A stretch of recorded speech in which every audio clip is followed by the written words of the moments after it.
Let's talk about the great civilizations of the New World, back when the Old World changed the New World by destroying most of it and rebuilding it to be more like the Old World. That's a mouthful, isn't it? Anyway, there were three major civilizations, the Incas, the Aztecs, and the Mayans. Now, the question is, what's the difference between them? Before I started researching for this video, I honestly couldn't tell you either. Their stories are often only told in relation to the Spanish conquest of the Americas. We hear a lot about human sacrifices and smallpox, but not much else, and everything gets mixed together. But these societies were very complex, each with its own history long before the conquistadors arrived. They were also unique and different from each other. The Mayans lived mainly on the Yucatan Peninsula and were nearly self-sufficient farmers. Their great cities largely disappeared before the Spanish ever showed up. The Aztec Empire, on the other hand, started as an alliance of city-states in central Mexico, eventually building the magnificent capital of Tenochtitlan. Unlike the Mayans, the Aztecs only lasted around 100 years before the Spanish took them down.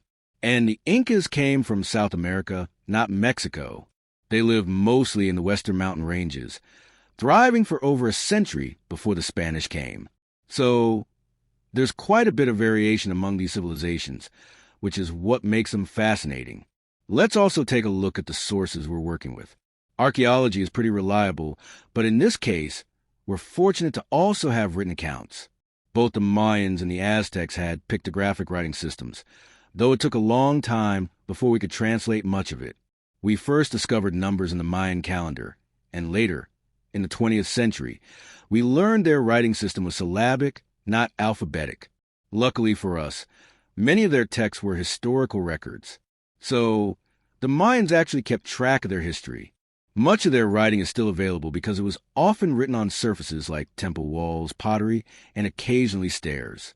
The Aztec writing system is more complicated, though, because they didn't have enough time to develop a fully functional system before they were wiped out.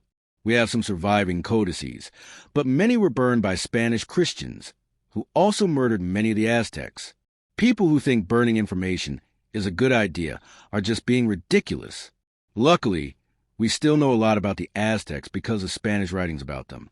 Meanwhile, the Incas didn't have a writing system. Instead, they used something really interesting called a quipu, a set of knotted cords of different lengths and colors to store and transmit information. Quipus contain all sorts of numeric data, like dates and events, but we still can't fully decode them, so it remains a mystery. Our other knowledge about the Incas also comes mainly from Spanish. Now, were these Spanish accounts biased or more likely to portray these civilizations negatively? In some cases, yes, but they're the best we have, so we'll have to make do with them. Let's go through each civilization's history. The Aztecs and the Incas were actually relatively recent, emerging in the centuries just before the Spanish arrival.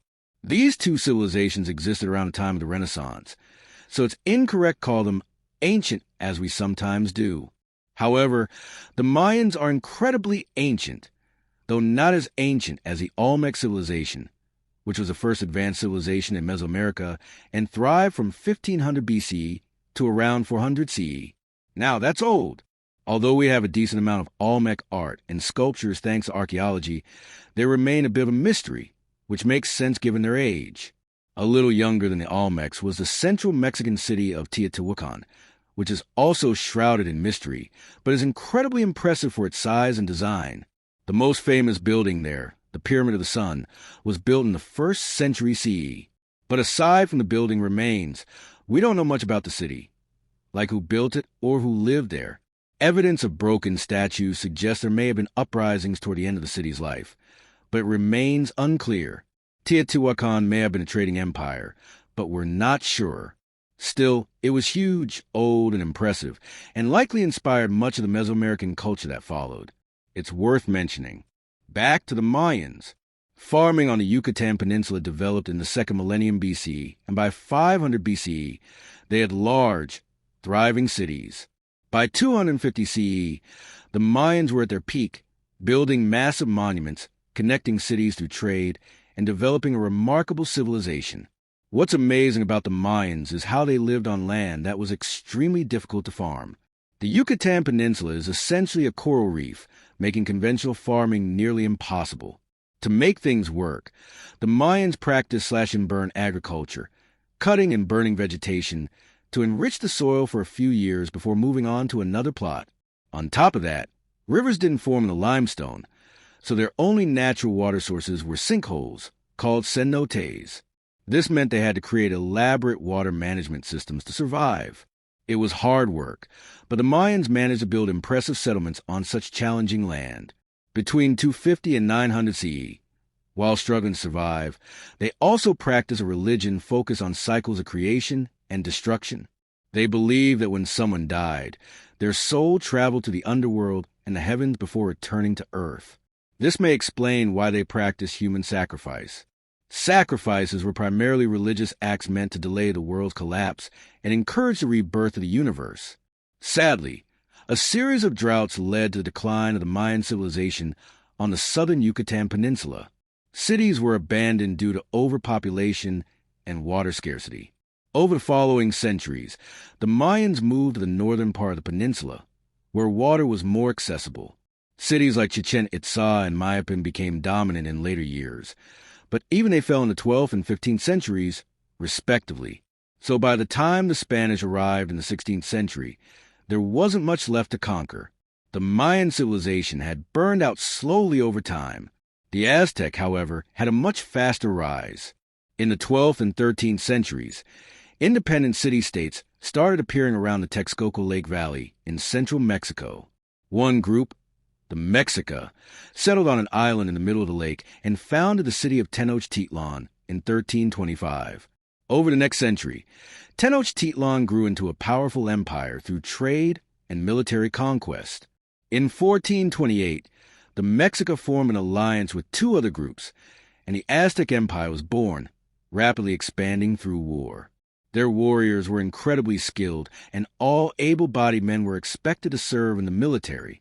The Aztecs also had elite jaguar and eagle warriors who were feared across the region.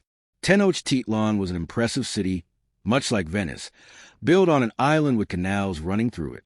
It was several times larger than modern-day London and about the size of medieval Paris. And just look at it. It was a stunning city. The Aztecs also played a ball game called pocket talk, where players try to get a rubber ball through a high hoop without using their hands or feet. The game was deeply ritualistic, and the end often involved sacrifices. We're not sure who exactly was sacrificed or why, but it was part of the game's religious significance. Unlike the Mayans, the Aztec Empire survived until the Spanish arrived. And since the Aztecs ruled over many people, some of them resented their rulers. When the Spanish showed up, many of the Aztec subjects rebelled, and the combination of rebellion, smallpox, and firearms quickly led to the empire's fall. While all this was happening, there was an interesting debate back in Spain. Some, like Sepulveda, argued that the Aztecs were evil due to their practice of human sacrifice, and that Spain had the moral authority to destroy them. Others, like Las Casas, believed that the Aztecs were their own people, with their own culture, and it wasn't up to Spain to decide what was right or wrong. Despite the terrible actions of the conquistadors, it's interesting to note that they did wrestle with the morality of genocide, at least to some degree. Now, let's move south and talk about the Incas. The Inca Empire started with the small kingdom of Cusco in Peru's mountains. In 1438, it began expanding rapidly, eventually covering much of the western coast of South America. At its peak, it was possibly the largest empire in the world. What made the Inca impressive was not just their size, but their ability to unite different peoples through diplomacy and conquest. They had a highly efficient and organized government. However, the Incas, as we mentioned, didn't have a writing system. Instead, they used the quipu to store information. Building huge cities on mountaintops without the use of wheels was quite a challenge, but the Incas did it, carrying materials with llamas and people. They also built hundreds of suspension bridges made of woven fibers, and their craftsmanship was so advanced they even made seaworthy boats. Their government central organization made their impressive infrastructure possible, including terrace farming, which helped them thrive in such mountainous terrain. They even developed ways to freeze food and perform successful brain surgery. But like the Aztecs, the Incas fell to the Spanish in the 1500s, aided by a civil war and the spread of smallpox just before the Spanish arrived. Over the following centuries, Spain drained tons of gold and silver from the New World, only to experience crippling inflation and a slow decline in global influence. So, that's the story of Mesoamerica and the Andean civilizations. The Mayans, Aztecs, and Incas, each with their own remarkable history, all of which were tragically disrupted by Spanish conquest.